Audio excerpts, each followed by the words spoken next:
Bonjour à tous, soyez les bienvenus au sein de l'église Élim. Le psalmiste dit qu'il est bon pour des frères de se retrouver ensemble. Donc je pense que c'est une joie aussi pour nous ce dimanche de se retrouver pour chanter et louer le nom du Seigneur. Nous voulons lui donner la première place et prier dans ce sens. Amen. Seigneur, quelle grâce de te connaître, quelle grâce de t'avoir comme Père, comme Sauveur. Merci Seigneur pour toutes tes bontés envers nous. Merci pour ta fidélité envers mes frères, mes sœurs, envers l'église Élim, Seigneur.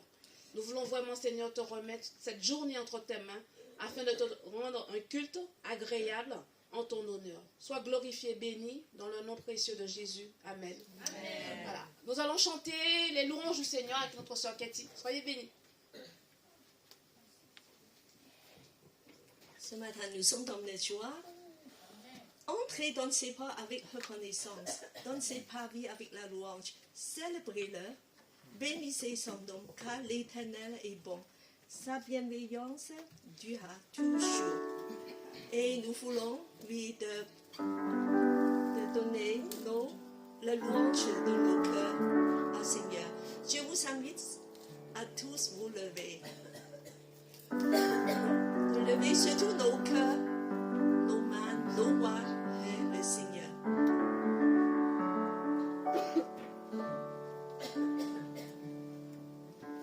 Je te donne mon cœur,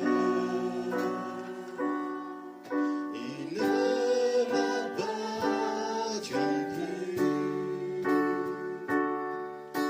C'est que j'ai le meilleur, tout est pour toi, Jésus. Un parfum de valeur sur toi est répandu. C'est pour toi. C'est l'offrande de mon cœur. Tu es suisse à toi. Je suis à toi, Jésus. Dans mon âme, dans mon cœur, je te donne tout. Oh ma vie, me voici, je te donne tout. Mon cœur est à toi, tout à toi.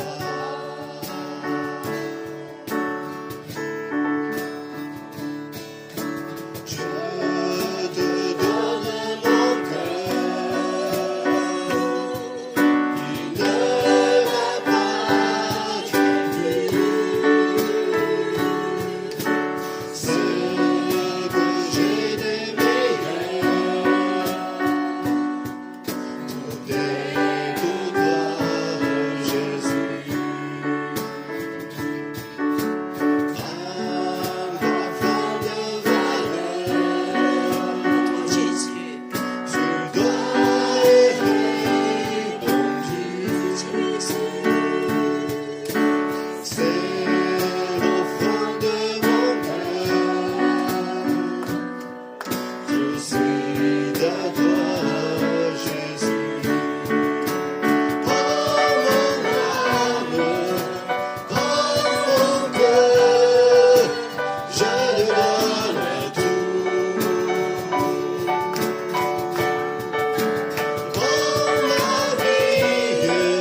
ton esprit vienne de remplir ce pays, oui Seigneur, afin que ta gloire soit resplendue, oui Seigneur, que ton nom soit exalté, oui Seigneur.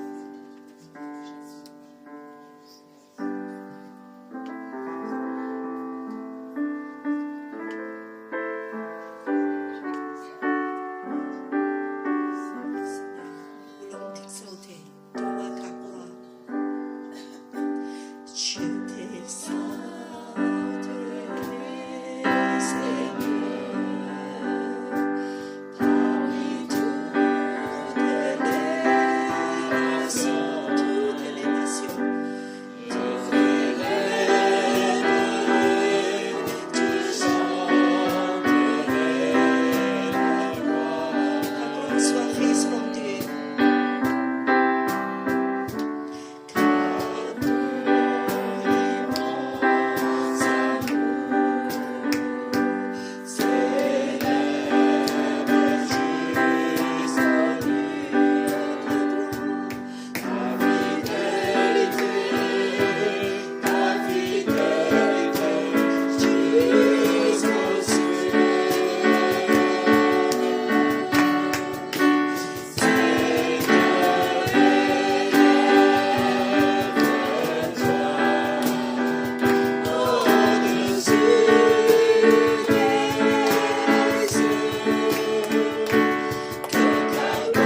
Alors nous voulons inviter les personnes de passer les enfants. Nous, on reprend le premier sang, Dieu te donne mon cœur. Seigneur, c'est écrit. Nous voulons tout donner parce que tu es si bon. Tu es devenu pauvre afin qu'on puisse être riche. Tu as tout donné sans réserve.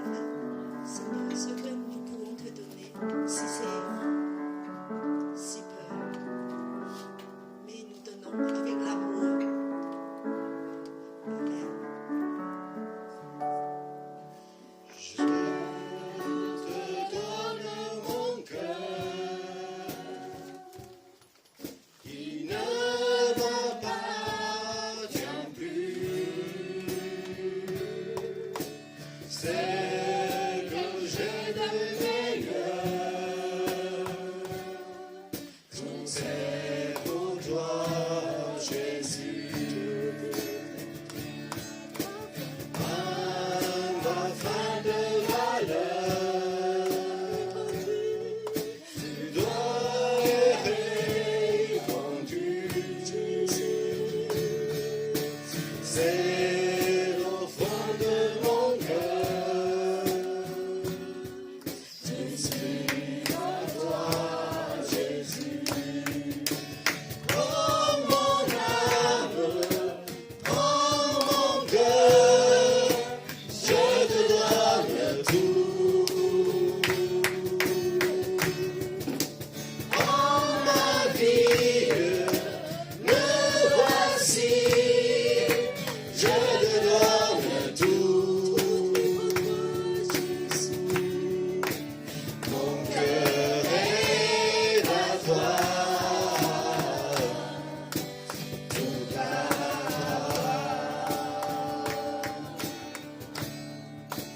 mon cœur est à toi, tout à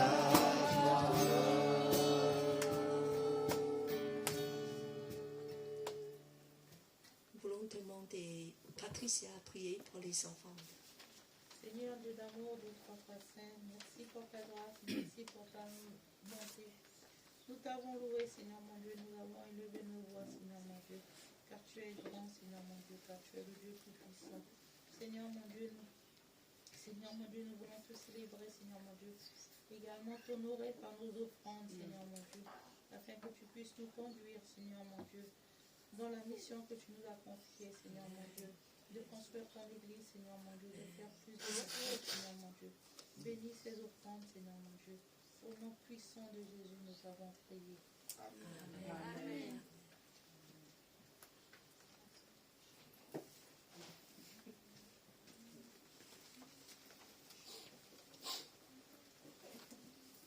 On partage la Sainte Seine maintenant, pasteur.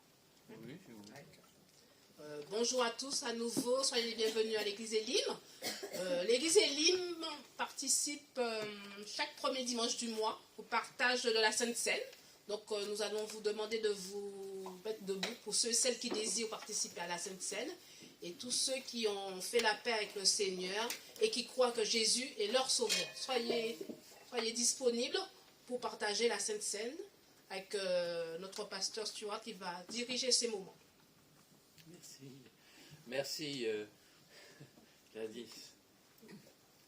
Sœurs et frères, je vous invite à cette table. Elle n'est pas la mienne, elle est à toi. Je vous invite un instant de recueillement, de silence.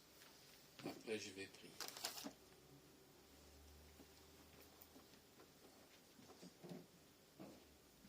Seigneur Jésus, tu es ce soleil de justice. Par nous-mêmes, nous ne sommes pas dignes de toi. Nous avons sans doute cette semaine, par nos paroles, par nos actes, par nos pensées,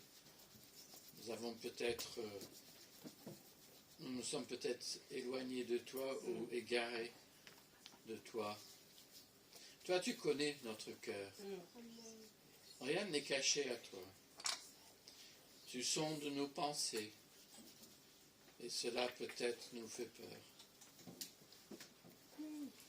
Purifie, Seigneur, nos pensées par l'aide de ton Esprit Saint. Ainsi, nous pourrons ensemble prendre ce repas, dignement magnifier ton nom par Jésus-Christ, le soleil qui est notre justice ce matin, qui est notre raison de vivre, notre espérance, celui qui nous permet de venir vers toi, Père Céleste, dans la force de l'Esprit. Qu'il en soit ainsi par Jésus-Christ, notre Seigneur. Amen. Amen. Le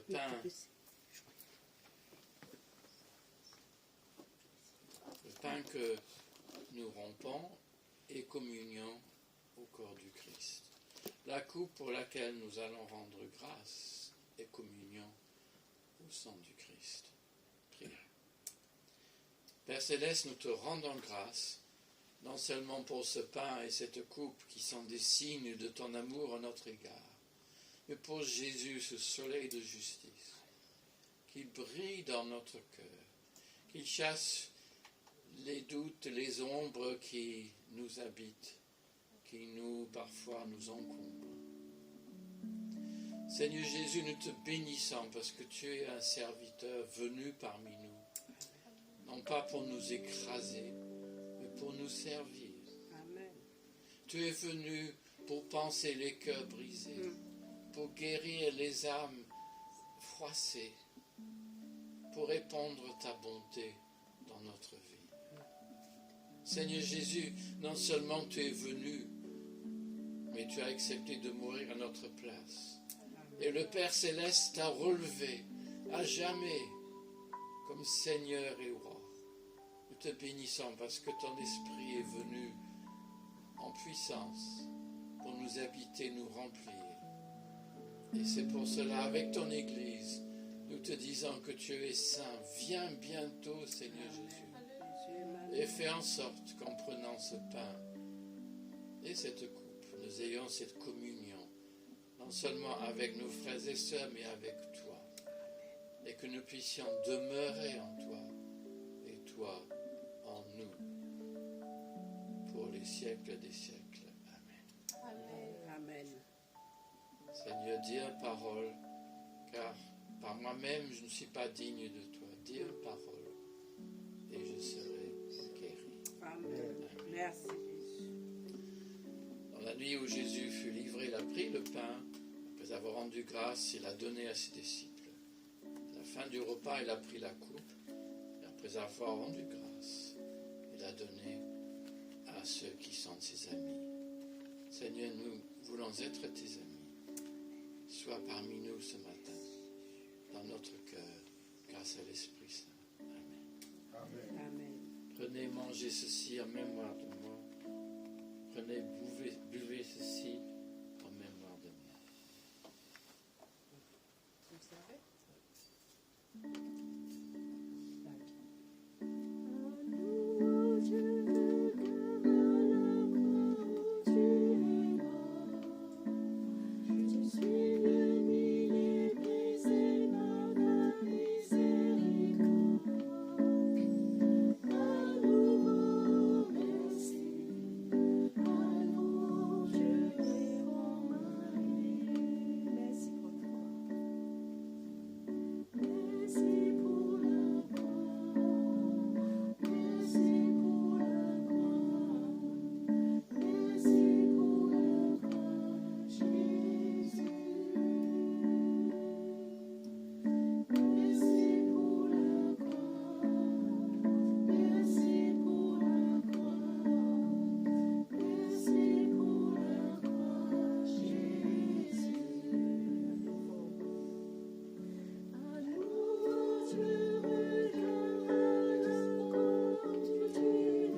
quelques-uns veulent, dans une prière courte et claire, à haute voix, dire merci au Seigneur, vous pouvez, pour le salut qu'il nous donne en Jésus-Christ.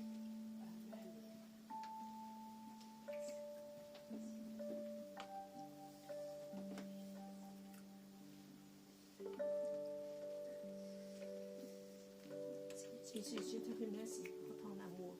Tu as tout donné. Seigneur, si nous sommes ici aujourd'hui, parce que nous sommes tes enfants, nous étions rachetés, purifiés, justifiés.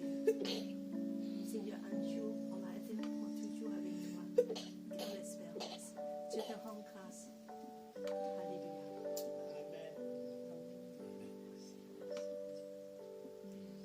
Fais monter les prières de reconnaissance à Dieu, à Jésus.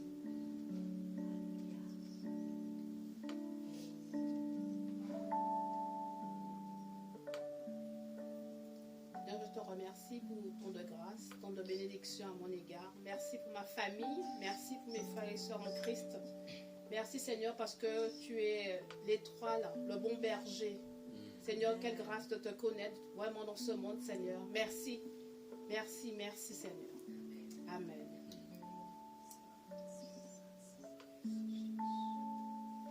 Merci pour ton amour. Merci pour ta foi.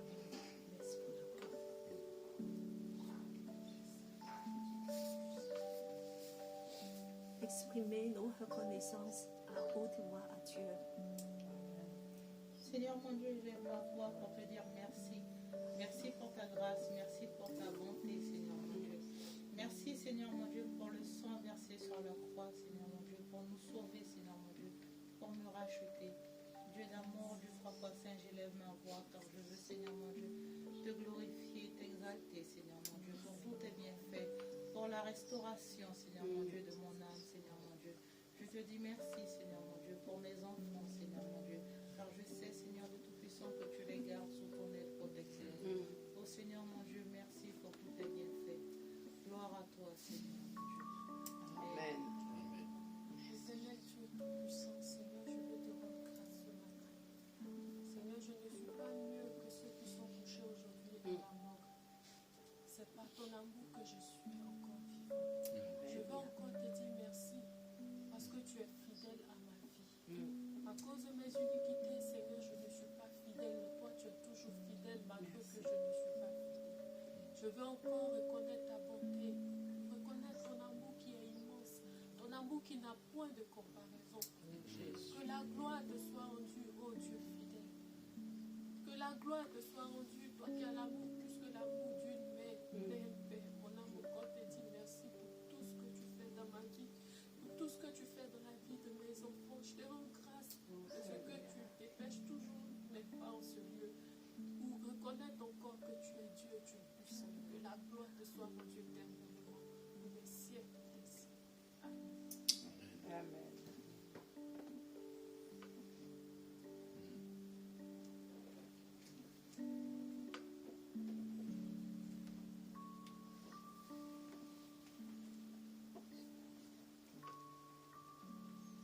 Les bontés du Seigneur durent toujours. Les morts peuvent-ils te louer? Non. Mais nous, les vivants, nous pouvons te louer et te bénir. Car tu es le Dieu trois fois saint, le Père, le Fils, le Saint-Esprit. Gloire, louange, reconnaissance, remerciement à toi, notre Sauveur, aujourd'hui.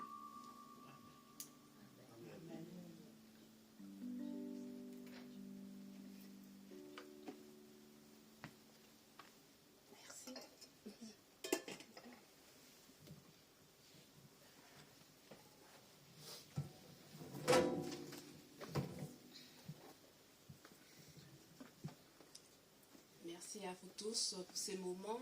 Nous donnons vraiment la première place au Seigneur pour tant de grâce, tant de bénédiction pour chacun d'entre nous.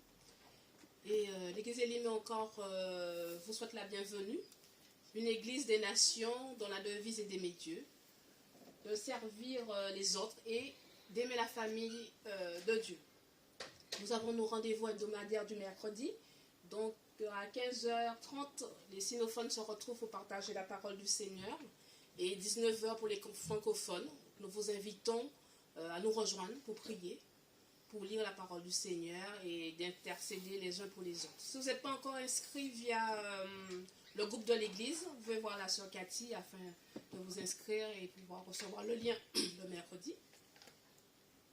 Dimanche prochain, nous avons le parcours des disciples. Donc pensez à amener vos livrets, qu'on puisse continuer l'étude de la parole du Seigneur. Et sinon, je laisse la place au pasteur Stuart pour nous conduire dans la prédication du jour. Soyez bénis.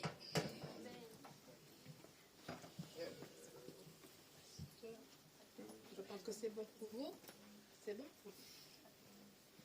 1, 2, 3, oui, c'est bon là. Oui, oui. Super. Alors, bonjour à tous, sœurs et frères. Je fais un effort ce matin pour inclure les sœurs, hein, vous avez remarqué.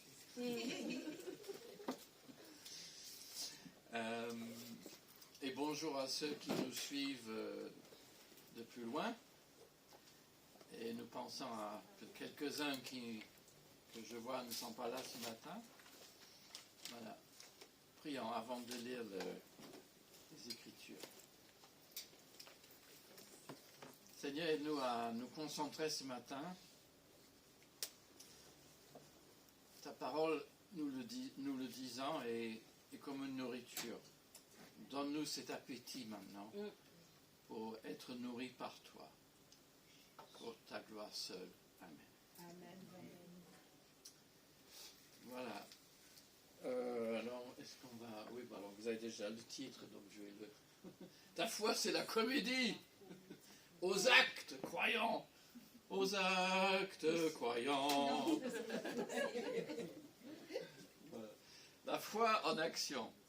Alors, j'ai décidé de poursuivre dans la lettre de Jacques. Donc, on va peut-être faire la lecture. Donc, chapitre 2, les versets 14 à 26, donc c'est un petit peu long. On peut lire en 3 fois. Ouais. Le mot David. David. Il est là? Non. Alors, Nicolas. Mes frères et sœurs, à quoi cela sert-il de dire j'ai la foi si on ne le prouve pas par ses actes?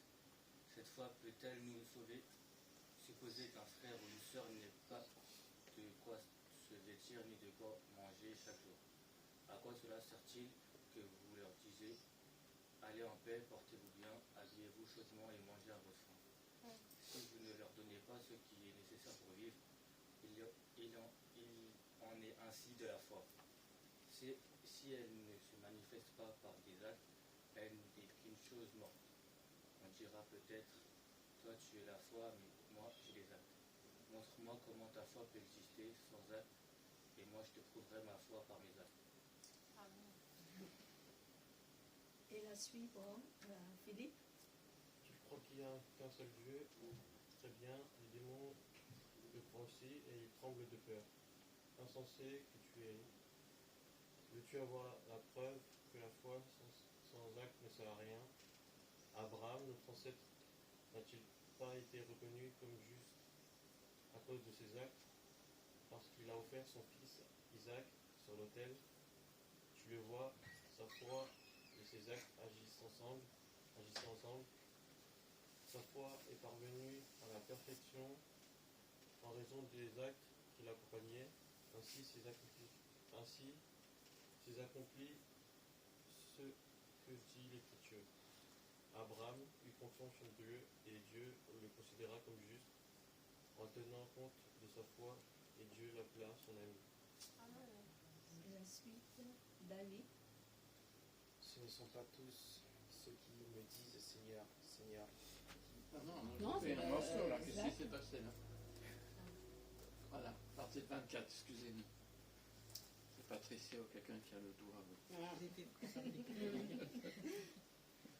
le voyez donc, une personne est reconnue comme juste grâce à ses actes et non pas uniquement grâce à sa foi.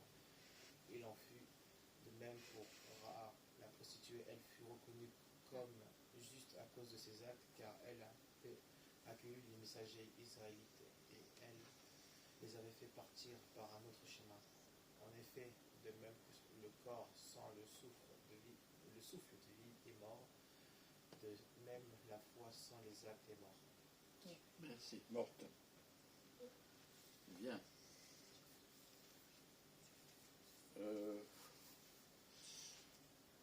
Oui, on va peut-être lire Matthieu 7 maintenant. Comme ça, on ne va pas tout à l'heure. Non. Ce ne sont pas tous ceux qui me disent Seigneur, Seigneur, qui entreront dans le royaume des cieux, mais celui-là seul qui fait la volonté de mon Père qui est dans les cieux. Beaucoup me diront en ce jour-là, Seigneur, Seigneur, n'est-ce pas par ton nom que nous avons parlé en prophète, par ton nom que nous avons chassé des démons, par ton nom que nous avons fait beaucoup de miracles? Alors je leur déclarerai, je ne vous ai jamais connu. Éloignez-vous de moi, vous qui faites le mal. Merci. Alors, je ne sais pas comment vous êtes ce matin. J'ai déjà parlé à quelques-uns. Quelques-unes. Alors, ma foi, sans un jour férié, est lessivée. Je ne sais pas si vous êtes comme ça. Non, ce n'est pas mon cas ce matin. Mais, ouais, ce passage a de quoi nous interpeller, je pense.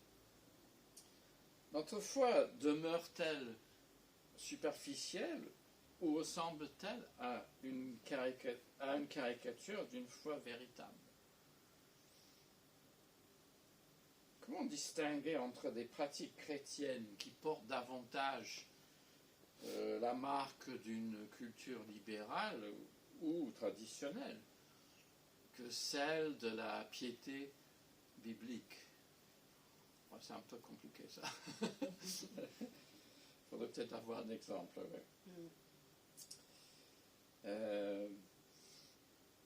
En tout cas, dans ce passage, Jacques s'attaque à la religion malade qui empêche l'Église de croître sainement. Il a défini, on n'a pas lu ce passage, je n'ai pas prêché dessus, me semble-t-il non plus. Il a défini la religion pure au chapitre 1er, verset 27. Il a contré la discrimination en faveur contre les pauvres au chapitre 2, les 13 premiers versets. Alors, dans ce passage, il s'en prend aux faux croyants, aux chrétiens de nom, ou voire des croyants non pratiquants. Et c'est vrai que dans notre société, la critique des croyants est très facile en France. Et il y a des raisons aussi qui poussent les gens à le faire, qui ne sont pas sans fondement. Alors, revenons peut-être à nos oignons. Ce passage, Luther, donc, fondait, nous le savons, sa théologie sur la justification par la foi seule, voilà, un terme théologique, sur la lettre aux Romains. Je pense que vous croyez tout cela. Nous sommes sauvés par la foi. Amen. Et nous l'avons déjà dit à plusieurs reprises dans ce culte. Alors Luther qualifiait la lettre de Jacques comme une épître de paille, car elle ne mettait guère en valeur l'évangile de Jésus-Christ tel que nous le présentons souvent. Ce passage, alors, contredit-il la doctrine protestante du salut par la foi?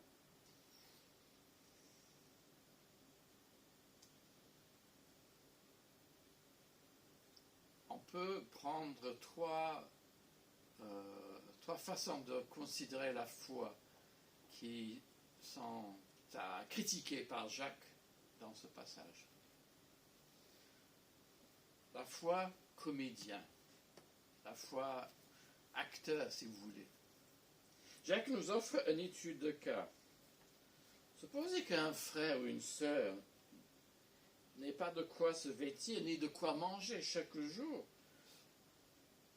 à quoi sert-il que vous leur disiez « Allez en paix, portez-vous bien, habillez-vous chaudement, bon appétit, mangez à votre faim » si vous ne leur donnez pas ce qui est nécessaire pour vivre.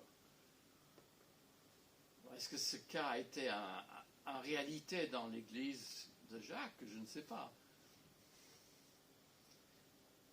Jacques était pasteur à Jérusalem, où il y a eu des pauvres et où il y a eu un manque de nourriture. Donc peut-être il y avait des familles qui n'avaient pas de quoi vivre et que les chrétiens plus aisés leur faisaient grise mine, faisaient bon appétit, hein, sans se soucier. Vous allez me dire, mais c'est impensable ce cas, c'est pas la réalité.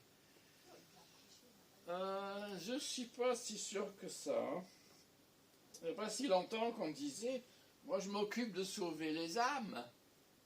L'Église ne fait pas de politique. Hein. Laisse entendre par ce discours, peut-être bien intentionné, que le spirituel, quelque chose un peu flou, le spirituel prime sur le matériel. C'est pas comme ça que la Bible parle. Et heureusement, les églises changent, évoluent. On peut espérer pour le mieux. Alors, comme diraient les jeunes aujourd'hui, le look. Parce que c'est ça dont il s'agit ici. C'est une foi comédien où il y a le look qu'il faut, mais sans amour. Il y a le look, ah ouais, il a l'air d'être chrétien, il dit toutes les bonnes paroles, super, mais le look, ça ne suffit pas. L'amour, sinon c'est hypocrite. C'est ça la foi comédien, c'est la foi, ceux qui lisaient Molière à l'école, hein, sans sincérité, Tartuffe, hein, c'est un brave, je sais pas, je l'ai vu récemment la pièce. C'est un brave type, mais qui fait semblant d'être pieux et tout, mais qu'en réalité il ne l'est pas. Et c'est ça que Jacques critique. Les gens qui en l'air, qui chantent, qui dansent, qui crient, mais c'est du show. Enfin, c'est pas la réalité. Il y a quelque chose qui cloche. Et ce qui est difficile, c'est que il nous est possible, y compris les pasteurs, hein, de venir à l'église et de rester spectateur, de faire semblant, sans vraiment que le cœur y est, sans vraiment que cela nous engage. Il est possible aujourd'hui de venir dans une église sans s'engager, juste rester là, sans prendre de responsabilité. Certains consomment des cultes sur YouTube à longueur de journée, mais c'est pas pareil. D'abord, il n'y a pas d'offrande. C'est bizarre, hein? Il n'y a pas d'offrande si on est sur YouTube. Hein? Il n'y a pas de communion, il n'y a pas de sainte scène. Il n'y a pas le contact avec les frères et les sœurs, ou les sœurs et les frères. Il n'y a pas la réalité, j'allais dire presque charnelle, de l'autre, des autres, de la communauté. Nous savons, la pratique religieuse peut servir de camouflage à la corruption. Quand je faisais mes études de français, oh là là, j'en garde un mauvais souvenir de ce roman. J'ai dû lire à l'école un roman de François Mauriac. Bon, c'est un grand auteur catholique du XXe siècle. Et j'ai dû lire un roman qui s'appelait La Pharisienne. Je ne sais pas si je ne me souviens pas de l'histoire du tout. Mais ce roman a dévoilé l'hypocrisie de son époque, enfin, un certain milieu catholique, bourgeois, qui faisait semblant de croire et de pratiquer, mais où il y avait derrière toutes sortes de choses. Aujourd'hui, hélas, les médias nous parlent sans cesse des cas d'harcèlement ou d'abus sexuels, alors que ce soit dans la société ou dans les églises. Cela doit nous avertir que le mal nous guette, le mal est présent, et que parler d'hypocrisie, parler de comédie, parler de corruption qui se cache sous le dos de l'Église, c'est pas moi qui l'invente. Hein. Alors avec ça, bon, vous êtes ça, on est un peu cassé. Alors, la foi aussi, c'est parfois une conviction, mais qui ne va pas plus loin. Une conviction, donc deuxième point, une foi, conviction sans acte. Alors vous allez me dire, mais une conviction sans preuve, c'est pas convaincante. Il peut avoir, je vise personne, hein, une expérience dite de la conversion, je suis converti, mais sans véritable suite. Alors ça va poser question quand même. Peut-être ce genre de problème est moins fréquent aujourd'hui qu'avant, je ne sais pas. Mais... En tout cas, il faut distinguer entre le je crois en Dieu, qu'on peut dire, et je crois Dieu sur parole. La foi est plus qu'une conviction, c'est plus qu'une idée. La foi, c'est un acte de confiance. Un acte de confiance en Dieu. Mais ce n'est pas un abandon de sa raison, de notre raison. Et ce qui est fort dans ce passage, Jacques dit, verset 19, « Tu crois qu'il y a un seul Dieu ?» Ne prends pas ces mots par hasard. Hein. Tu crois qu'il y a un seul Dieu. Bon. Aujourd'hui, un musulman peut dire ça. Un juif aussi. Et c'était le credo juif. Hein. Écoute Israël, le Seigneur ton Dieu est un. Shema Israël. Hein. Vous connaissez le chant qui va avec? Non. C'est une mélodie israélite. Hein. Écoute Israël, le Seigneur est notre Dieu. Le Seigneur est un, etc. Tu crois qu'il y a un seul Dieu? Très bien. Super. Mais une foi sans remise en question, c'est tranquille. Un culte sans le retour sur soi dans la repentance risque la facilité. Et moi je crois que c'est ça aujourd'hui qui nous guette. C'est cette facilité, cette superficialité, cette tranquillité qui se contente et qui ne va pas plus loin. Bon, je ne vais pas vous faire la pub pour des marques de whisky, parce que je n'encourage pas ça.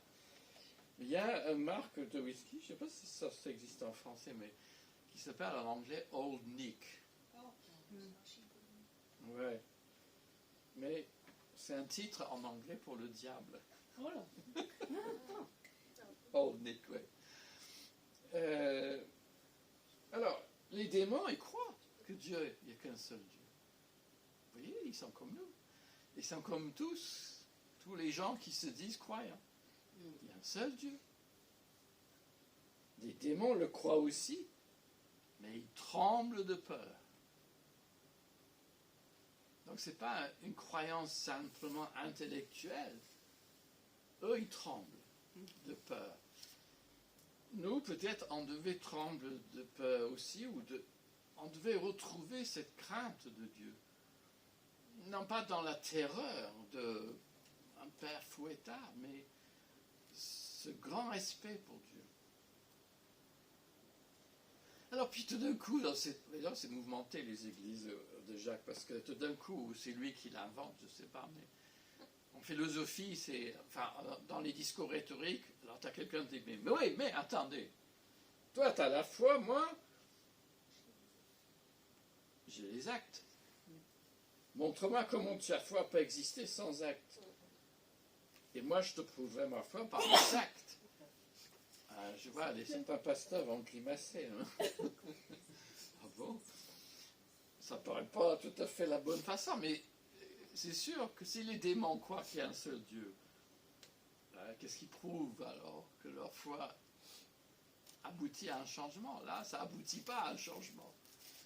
Et c'est ça le danger, quand on part du chemin, mais on s'arrête. Et que rien ne change dans notre vie. Nous ne progressons pas.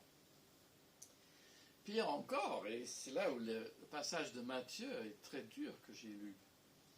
Il peut avoir une église dans le vent, un mouvement de réveil puissant. Et ça peut nous impressionner, ça peut nous attirer de quitter notre assemblée, ça peut nous amener à ah ouais, là-bas ça a l'air, ça bouge, hein, ça vit. Cependant, il existe des faux semblants qui misent sur des pratiques douteuses.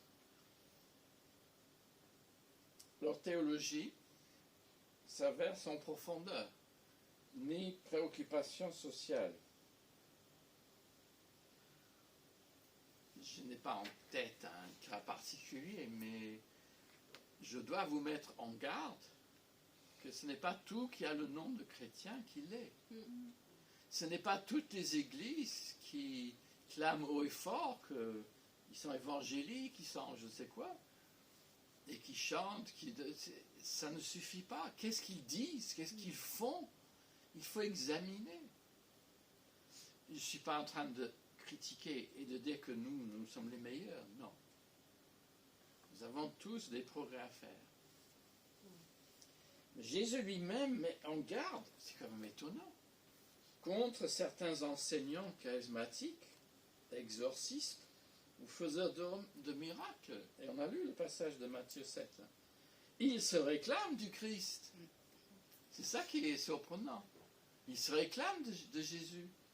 Et ils ont dit, Seigneur, c'est en ton nom, nous avons fait des prophéties, nous avons exorcisé des démons, nous avons fait plein de miracles. Mais Jésus ne les connaît pas.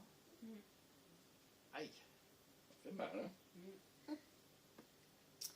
En tout cas, c'est un appel à ce que notre foi soit aussi un discernement et pas simplement un acte intellectuel.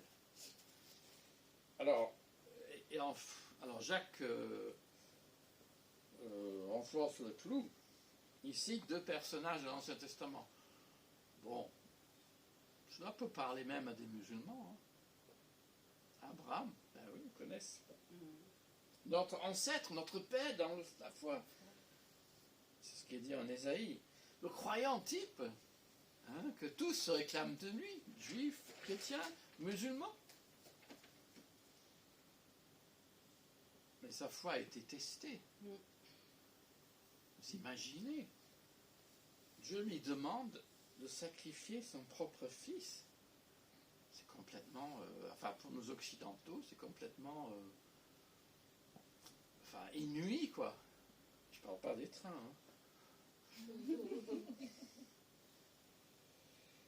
Successeur de Jean Calvin, le réformateur à Genève, qui s'appelle Théodore de Bèze, a créé une pièce de théâtre qui s'appelle Abraham sacrifiant. Bon, c'est dans le langage du XVIe siècle. Mais c'est vrai que c'est un épisode qu'on lit ça. Moi, j'ai l'impression que parfois on lit certains passages dans le Testament et ça nous paraît, je veux dire, on gobe tout, parce que c'est la parole de Dieu, donc. Enfin, vous imaginez, demander à quelqu'un de sacrifier son fils sur un autel? Mais c'est fou.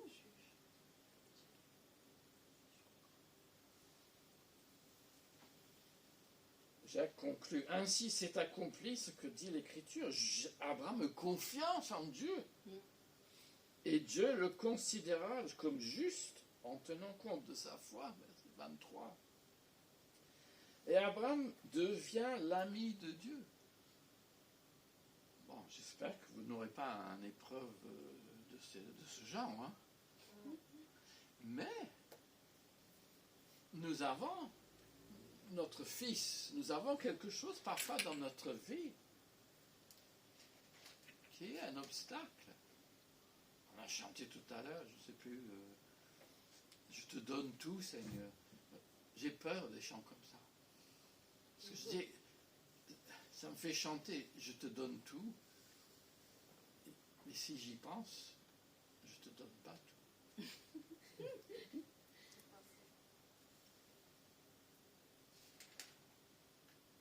J'ai envie de te donner un peu, Seigneur, aujourd'hui. Ce que je veux dire, il faut qu'on soit honnête et réaliste. Parce que l'hypocrisie, c'est de dire des choses, de chanter des choses qui sont en décalage avec ce que nous avons envie de dire, à ce que nous vivons. Bien sûr, par la foi, je peux chanter, je te donne tout. Mais ce n'est pas à ce moment-là que ça va se vérifier, c'est dans la suite. Est-ce que vraiment ma vie est au service du Seigneur? Et là, bonne nouvelle pour moi, pour vous, pour Abraham. Dieu l'appela son ami. Extraordinaire. Extraordinaire. Et Jésus dit, ne dit-il pas aussi, je vous appelle plus esclave, mais ami. Extraordinaire. Et le deuxième personnage qui prend là, peut-être son histoire est un peu moins bien connue, en Josué chapitre 3, vous le direz ça cet après-midi, quand vous prenez votre goûter. En plus, c'est un peu surprenant de prendre une telle figure, Rahab, la prostituée, comme exemple de... ça a de quoi surprendre quand même. Hein. Abraham, c'est vraiment le respectable, le top, quoi. C'est vrai qu'on prêche beaucoup sur Abraham. Sur Rahab, j'ai pas beaucoup entendu. Hein. Mais Rahab, c'est on dirait un français courant, un putain. Hein? Jacques, comme l'Épître aux Hébreux, souligne qu'elle a offert l'hospitalité orientale à des messagers israélites. Bon, j'espère que ça en est resté à l'hospitalité. Ah, vous ne savez pas, hein, c'est une histoire d'espionnage. C'était des espions. Ah, James Bond, vite. Les espions qui sont venus espionner le pays. Mais Jacques ajoute, non seulement on les a accueillis, offert l'hospitalité, mais elle les avait fait partir par un autre chemin.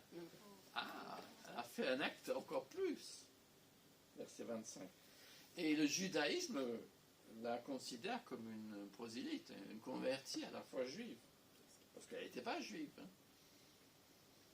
Et puis ils ont convenu que, bon, vous lirez l'histoire en Josué 2, convenu pour sa famille qu'elle mettrait une corde à la fenêtre pour que les gens savent, quand l'armée israélite arriverait, elle et sa famille épargnées. C'est une histoire assez insolite. Donc voilà, sa foi, enfin en tout cas sa crainte de Dieu d'Israël, parce qu'elle le dit dans le passage de Josué, a poussé à agir. Et c'est ça le propos de Jacques. La foi s'accompagne d'actes. Alors je vous donne quelques exemples. Bon, j'ai pris des exemples du 19e siècle. C'est intéressant d'en trouver aussi pour notre époque. Mais il y a eu un réveil en France au 19e siècle, vous le savez, vous ne le savez pas. Si vous allez à la rue de Provence, je crois, à Paris, la rue Tête-Debout, il y a une église baptiste. Il y a l'église baptiste coréenne dans cette rue, elle est baptiste maintenant. Et ce lieu de culte, c'est là où le réveil est parti Et il y a eu un réveil par cette église qui a été créée là, aux années 1830. Et ce réveil en France a abouti à la création d'institutions, d'œuvres. La foi s'est traduite en actes. Alors, bon, vous ne connaissez peut-être pas. Hein. Aujourd'hui, ça s'appelle la Fondation Jean Bost. Ce sont des lieux d'accueil aujourd'hui. Avant, ça s'appelait les asiles Jean Bost. Aujourd'hui, c'est la Fondation Jean Bost. C'est dans la Dordogne. C'est un des rares lieux en France où on accueille des gens qui sont handicapés mentaux, psychiques, des gens très abîmés par la vie et qui sont soignés. Tout cela remonte à ce réveil-là. Alors là, la suite est peut-être un peu plus surprenante. Les usines Schlumberger et Peugeot, bon, là, c'est pas une œuvre charitable, c'est des usines. Mais ça a été fondé aussi pour donner du travail, d'accord, faire de l'argent. Mais les conditions de travail étaient meilleures que dans d'autres endroits parce que les fondateurs étaient protestants. Donc, moi je connais beaucoup de chrétiens roulant Peugeot. En tout cas, c'était encore une famille, une grande dame à Paris, Peugeot. Ouais, Et puis, la Croix-Rouge. Ça, on connaît. C'était fondé par un protestant. Hein. Bon, il n'était pas très évangélique, mais bon. Et il s'appelle Henri Dunant. Voilà, bien, donc ils connaissent bien. Ah, c'est marqué. Oh là là. C'est ça les PowerPoint, ça, c'est trop facile. Et puis, alors, l'autre est marqué aussi. Ah oui, je ne les ai pas bien lu hier soir, le PowerPoint. Merci à Cathy. Mais alors, comment on appelle Catherine Boover? Parce que ça, c'est pas marqué. Ah, c'est celle qu'on appelait, il me semble, hein, moi je me trompe. Alors, on l'appelait la maréchale. Non pas nous voilà maréchal, nous voilà, mais la maréchale, bon, c'est l'armée du salut, hein, c'est un peu militaire. Mais c'est cette femme qui, après la commune, qui a œuvré pour que l'armée du salut prenne des ailes et qui vient en aide aux pauvres. Alors c'est juste des exemples hein, d'actes que la foi a abouti à des actes. Et même en notre France, laïcarde. Alors Jacques ne remet pas en question la nécessité de la foi, mais il critique une foi qui ne s'exprime que verbalement. Ouais, je crois, mais bon. Mais je doute aussi. La foi sans suite, ce n'est pas la foi. Jacques, en fait, ne contredit pas Paul, qui conclut que le salut conduit à l'obéissance qui vient de la foi. Pas le même langage, mais ça revient à la même chose. Romains 16. Le salut qui conduit à l'obéissance de la foi. Ainsi, une foi réelle, il y aura des suites, il y aura des actes. Parce que une foi sans fruit, c'est un arbre mort. L'action pour le Seigneur montre une foi vivante. Alors, rapidement, parce que je ne veux pas vous trop fatiguer quand même. On peut, sachant qu'il faut une foi réelle et non pas comédien, ou une foi qui soit non seulement pas une idée, une conviction, mais qui s'accomplit d'actes. Dans les églises, notre foi peut être aussi un peu malade, un peu chancelante. Donc, j'ai pensé à quelques maladies, si vous voulez. Bon, j'ai marqué le premier, l'égalisme, mais bon, à mon avis, celle-là, elle est moins répandue aujourd'hui. Dieu m'accepte lorsque j'obéis à sa loi. C'est quelqu'un qui n'est pas sûr, qui a dit qu'il faut toujours faire plus pour plaire à Dieu. Ça peut être le cas. Je pense l'inverse est plutôt présent aujourd'hui. Je fais ce que je veux, moi, j'ai la foi, je vis comme je veux, ça me regarde, non? Qui a le droit de me dire ce que je dois faire? C'est plutôt ça aujourd'hui. De dire que la foi, finalement, il n'y a pas de loi. Il n'y a pas de loi d'amour, il n'y a rien, je fais ce que je veux. Et ça, ce n'est pas ce que dit l'Écriture. Donc cette foi-là, elle a besoin d'être corrigée. La foi qui est un peu légaliste aussi. Si je ne commets pas trop de fautes graves, Dieu va m'accepter. Mais vous pouvez, par votre vie, par votre expérience de famille, ne pas être sûr que Dieu vous accepte. Vous avez l'autre, l'inverse, que j'appelle l'activisme. Et ça, c'est aussi un problème dans nos milieux. C'est Dieu m'accueille quand je fais des choses pour lui. Si je fais beaucoup de choses pour lui, il va être content de moi. C'est sûr, il y a une grande vérité dedans. Hein? Mais Dieu m'accueille, même si je ne peux pas faire beaucoup de choses pour lui. Que dire à quelqu'un qui est très malade, qui ne peut pas se déplacer? Dieu l'accueille toujours. Parce qu'il n'accueille pas. Il ne nous accueille pas sur la base de ce que nous faisons. Et notre société pousse au travail, à l'activité, pour dire que notre valeur, c'est notre rendement. Ça fait stresser, ça donne l'adrénaline. On est des gens hyperactifs. Et on ne sait pas s'arrêter. On ne sait pas se reposer dans la grâce de Dieu.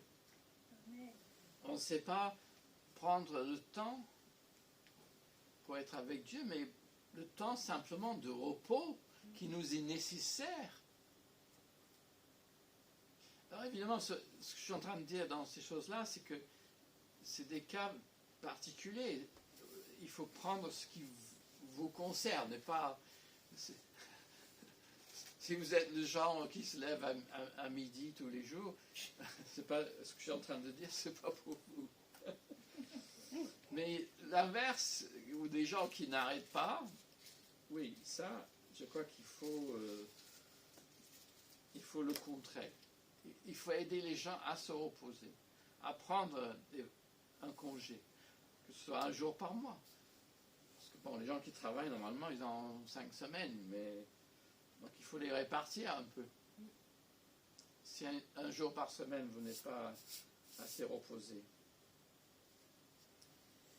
Ce que je suis en train de dire, j'espère que vous n'avez pas perdu le fil. Mais Dieu nous accueille, non pas parce que nous faisons ce qu'il faut, ou ce que nous voulons faire pour nous-mêmes, pour nous prouver à nous-mêmes que nous sommes des bons chrétiens. Parce qu'il faut faire, c'est ce que Dieu veut, et non pas forcément ce qui nous passe par la tête. Mais ce qui est le plus important ce matin, c'est que Dieu vous accueille grâce à Jésus-Christ, notre soleil de justice. Et la foi, la confiance que vous mettez en cela, c'est ça qui vous sauve. Mais cette foi-là, elle s'exprimera par une vie à l'honneur de Dieu. Sinon, ce n'est pas la foi. Donc, ni activisme, ni légalisme, mais une confiance en Dieu. La foi, c'est comme une source qui jaillit dans les actes faits par amour. L'amour de l'autre, l'amour de Dieu. Les deux. Alors, tout pasteur sait que notre foi peut être un peu malade et a besoin d'être aiguillé. Alors, pour chacun, c'est différent. Mais ceux qui sont des bourreaux du travail, vous savez, ils ne travaillent pas par la foi, mais ils mettent leur foi dans le travail.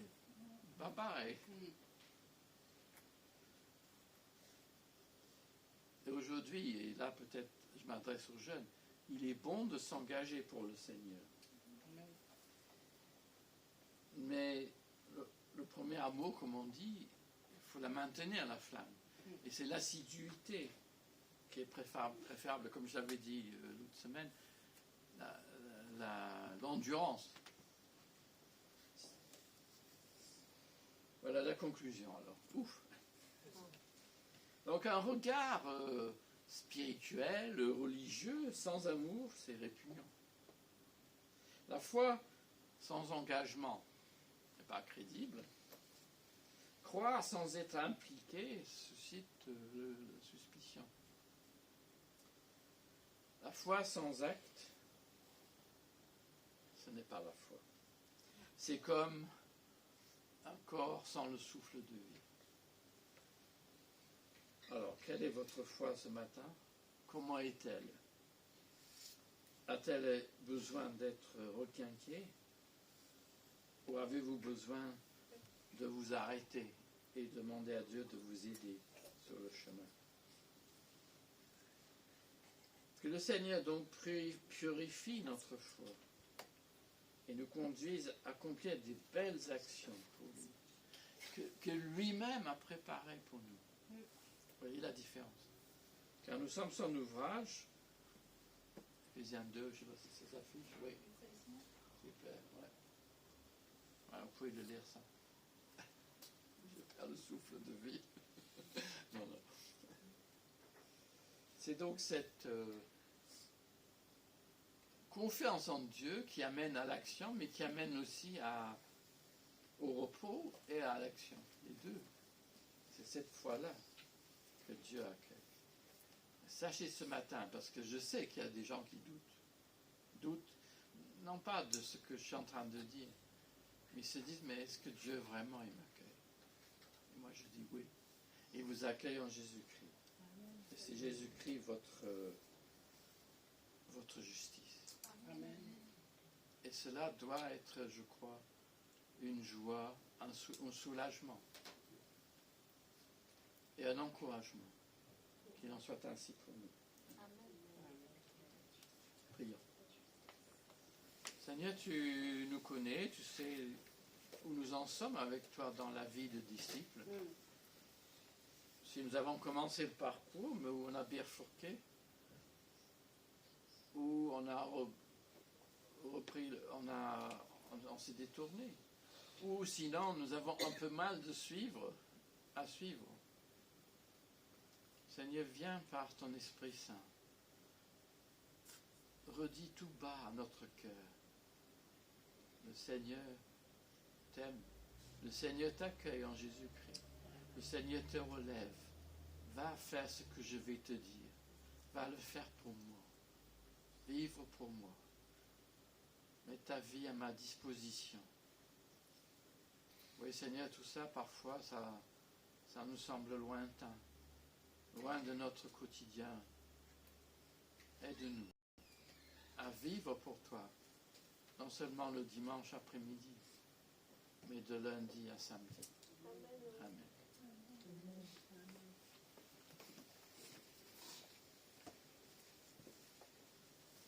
Merci, Pasteur Stuart, pour ces mots d'encouragement.